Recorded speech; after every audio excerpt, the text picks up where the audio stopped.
Well, we broke the news about Congressman Corey Mills. If you paid attention to the show, this is not going to be news to you, Steve Baker.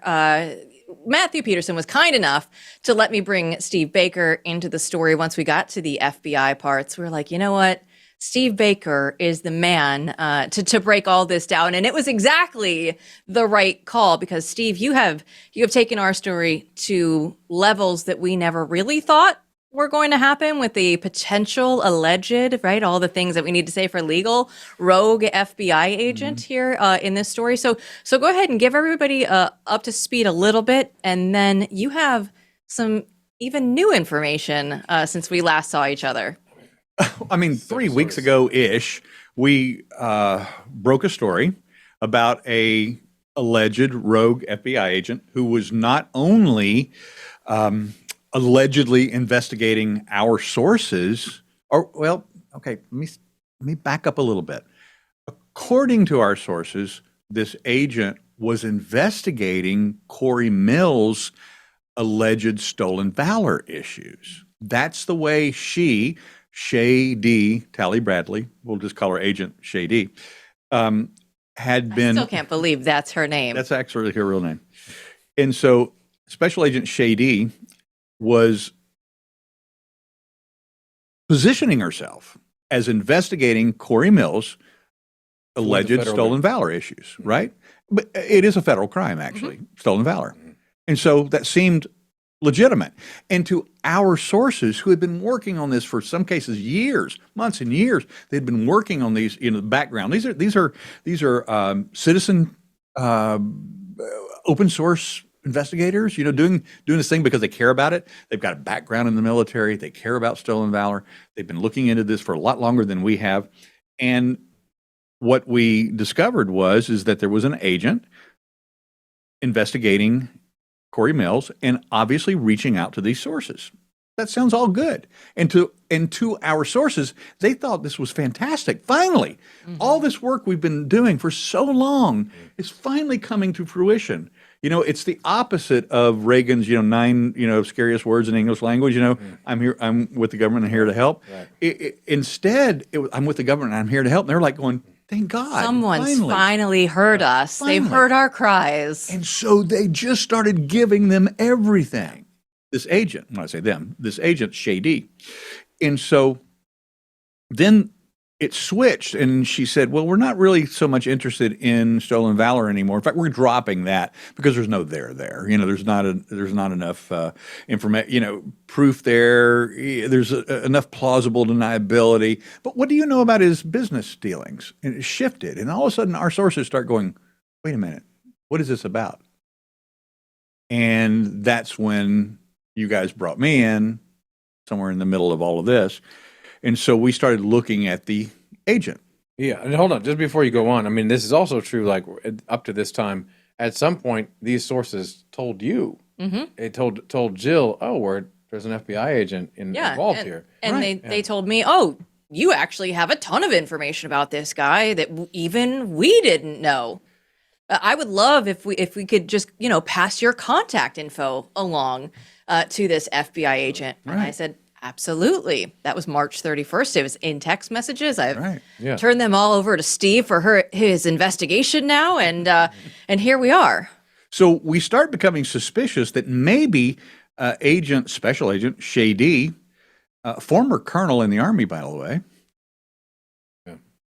incidentally, was maybe not investigating Corey Mills, the congressman, but maybe was investigating not only what our sources knew about him, but also what we knew about him. When I say we, Blaze News, I might even just be implying somebody else at this table right now. We'll get to that in a moment. So the point being is that it became very curious and more curiouser as we began to look into this, because on April 11th, one of our sources had a sit-down meeting with Agent Shay D at a Starbucks in Orlando. Where all FBI agents just go to hold official meetings. Yeah. Exactly. And all on the up and up. In which she not only told our source, we're no longer interested in stolen valor, but by the way, would you be interested in going undercover as a CHS, a confidential human source, for pay and investigating another lady involved in this. Matt's not a lady. So Matt's it's me. not a lady. Another lady. Peter Giedel, Not not a a lady. lady. He's not a lady. No. The only lady See, involved. who else did we have on bylines? Oh, we had, well, the only other lady was Jade, our source, who was in the story. Yeah. And That's who she she's- was asking. Who she's actually sitting down with. So Yes. Jade would not be investigating herself. And the only other option would be Me. Jill It's Savage, Blaze. And so now it's pretty much, game on for us. So, all right. So I'm going to do That's the backstory. I'm going to do That's how we the got lightning here. round, the lightning round now. So now I think we actually have a public corruption issue. This is beyond a news story. I'm thinking that we actually have a potential crime being committed. So I contacted the Tampa field office of the FBI, and I asked for a public corruption supervisory special agent, public corruption SSA. I remember this, and this was Weeks a while ago. ago. Yeah. A month ago. Yeah. They denied that. They just would not hand me over to anyone. So, great. So I'll go to national. I went to the national office of the FBI, national intake, and I called them and I went through all the processes. And of course, when you give the name Stephen Baker, other things come up on their screen, but that's another story. And so they're worried about. So when I asked for See our previous segment. Right. Yeah. So when I asked for a public See our previous segment. Yes. So when I asked for a public corruption SSA at national, they said to me, "Okay, we've got all your information. We might." Literally said might have somebody get back to you. I waited 2 days. Right. I'm a resident of North Carolina. Well, my field office of the FBI is in Charlotte, North Carolina. So as a resident of North Carolina, I am trying to report a crime. And by the way, I'm identifying myself on each one of these steps as my name is Steve Baker, Blaze Media Journalist. I'm not calling for a public affairs official. I'm not calling to get information or a statement. I'm calling to report a potential crime. I call the Charlotte field office, would not give me to anybody. In fact, the Charlotte field office, all of their phone numbers relayed me back to national intake. Through our sources, I was able to get the actual public corruptions SSA's name in Charlotte. I called back to national intake in DC and said, I need you to put me on the phone with this guy. Named his name, and they transferred me back to Charlotte to his phone. Nobody answered. Got an operator. They took my information and said, okay, all right, well, I'll get back to you. Never did. So Thursday now it's been 4 weeks ago, I wake up and I'm just PO'd. And so in this phone, previous to him becoming the director of the FBI, I'd been introduced to Kash Patel by Glenn Beck. We exchanged phone numbers. I also had his personal assistant's phone number. And I composed a very short but concise and descriptive text of what we were going through and that I needed to report a potential public corruption issue of one of their agents, possibly breaking the law. Many laws, by the way, in this process of this investigation. And so within seconds, I had a call back. And for the next 2 days, 2 full business days, Thursday and Friday, 4 weeks ago, they were relaying to me what the ongoing process were as they began to investigate this internally. Now, I'm talking to the 7th floor of the Hoover Building. This is national headquarters of the FBI. I'm not talking to some public affairs official in Tampa. I'm actually communicating directly to where I'm being told. I'm being told specifically that Kash Patel has been notified.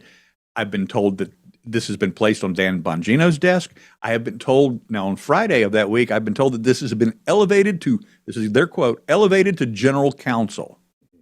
All right.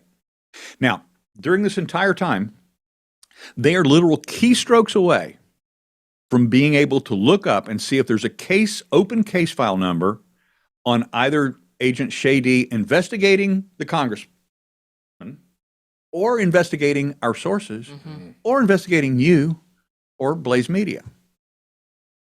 And they didn't find anything. They didn't find anything. In fact, what happened by close of business on Friday, after 2 full days of investigation, they came back and gave us what all of our sources, and look, when I say all of our FBI sources, it's not just our whistleblower friends, which are We have a lot are of legion, FBI sources. Yeah. but we have sources currently employed with the FBI. We have sources that are retired from the FBI, multiple.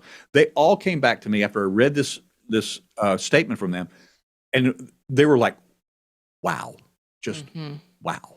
We've never seen the FBI say anything other than we can't comment on an ongoing investigation. They're saying we don't know of this investigation. That's what they And told we're us. going to look into this. They said, we have no knowledge of this. Yeah. Out of the blue, Joe Hanneman, my partner in crime at the Blaze, he sends me a message and says, I just got an email from the FBI about the Agent Shady Tally Bradley. He goes, so I went and looked in mine. Sure enough, they had copied both of us. So this is an email from the Tampa field office. Good morning. The FBI Tampa Public Affairs Office saw the recent article referencing Special Agent Shay Tally Bradley. We have no record of Blaze Media contacting our Public Affairs Office for a statement. Well, no duh. I didn't contact their Public Affairs Office. I contacted for a public corruption SSA. And remind me, did they call you back? No. Oh, course not. that's right. They never That's did. right. And you asked her Right. a few questions. Right. I did actually contact. Actually, we very politely ambushed Agent Shady Tally Bradley at a Memorial Day event outside of in a suburb of Orlando. So we did do that. To which she said, "I have no idea what you're talking about," over and over and over again. And so remember, in the first paragraph of this letter from the FBI, they said, we saw the recent article. All right. Second paragraph. As a matter of longstanding policy, the FBI does not confirm or deny the existence of any investigations or FBI matters. The FBI does not release investigation details related to tips or leads. However, we can confirm that information received from the public is reviewed and vetted. So this is coming from Tampa. Now remember, I've handled this at DC level, top floor of the Hoover Building, not with Tampa field office. Finally, they said any further media inquiries must be directed to the FBI National Press Office. I'm like, what? We skipped a couple steps from Tampa. We went straight up to them. We've already done that. You said you read the article. This email is referencing our article. Right. If you had read the article, you know that I got our statement from Hoover Building, DC. We got a 7th statement. floor. So we got a statement from the top. So is this just like dumb stuff, or is this like a CYA thing going on, or like what do we make of this? So, as we mentioned before, we do have our sources. So we've run this by our sources, and the hilarity, right? We're talking about sarcasm after criticism, and basically what they're saying is it could be either or what you just said. Either this is a CYA issue, or they're looking at us and going, "Okay, media." This is who we are, and this is all you are.